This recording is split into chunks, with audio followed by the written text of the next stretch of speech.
few moments later.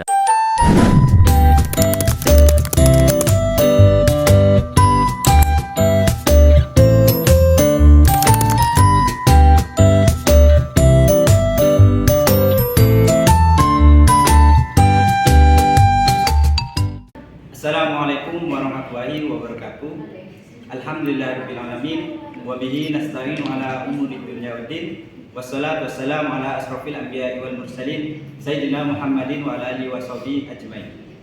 Yang kami hormati pengasuh Pondok Pesantren Zainul Hasan Linggong, yakni Kiai Haji Muhammad Hasan Tauhid Arwah SHMM, dan yang kami hormati Rektor Universitas Islam Zainul Hasan Linggong, yakni Dr. Abdul Aziz Wahab BA MAG, dan yang kami hormati dosen pengampu studi administrasi pendidikan, yakni Bapak Ofi Rahman MPD, dan yang kami hormati kedua orang tua saya, dan tak lupa pula pada teman-teman seperjuangan yang masih tahap berproses. Baik, di sini saya akan menjelaskan tentang peta konsep yang saya buat yang berjudul Ruang Lingkup Administrasi Kesiswaan. Tentunya kalian sudah pernah mendengar kalimat tersebut. Ruang lingkup administrasi pendidikan merupakan kegiatan pencatatan siswa atau peserta didik mulai dari masuk sekolah hingga lulus sekolah. Nah, dalam konteks ini ada dua kegiatan dalam ruang lingkup administrasi pendidikan. Yang pertama penerimaan peserta didik, yang kedua pencatatan penerimaan peserta didik.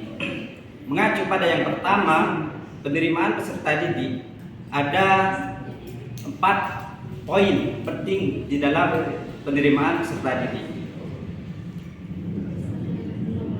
Yang pertama, kebijakan penerimaan peserta didik. Yang kedua, sistem penerimaan peserta didik. Yang ketiga, kriteria penerimaan peserta didik. Yang keempat, prosedur penerimaan peserta didik. Yang pertama, kebijakan penerimaan peserta didik. Kebijakan penerimaan peserta didik yaitu membuat aturan mengenai jumlah siswa yang dapat diterima di lembaga tersebut sesuai dengan kondisional lembaga tersebut. Seperti apa? Seperti daya tampung, sarana prasarana, dan lain-lain. Yang kedua, sistem penerimaan peserta didik. Dalam penerimaan peserta didik ada 2 sistem. Yang pertama sistem promosi, yang kedua sistem seleksi. Tentunya kalian sudah paham karena kalian sudah pernah mengalami menjadi siswa.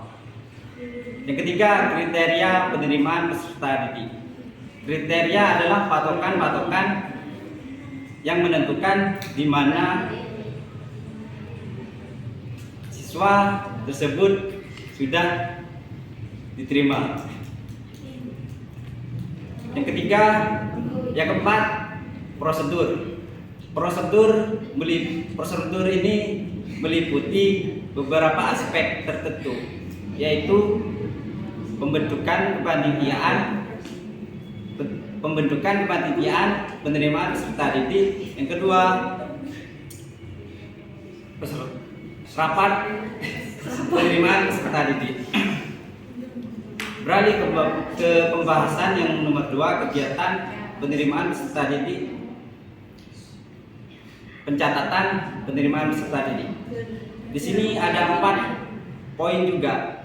Yang pertama buku induk, yang kedua buku klaper, yang ketiga buku presensi kelas, yang keempat buku pencatatan bimbingan.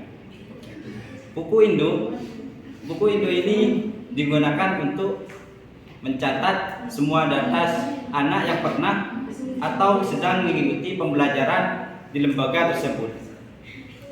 Yang kedua, buku klaper. Buku klaper ini membantu buku induk membuat data siswa yang penting-penting. Yang ketiga, buku presensi kelas.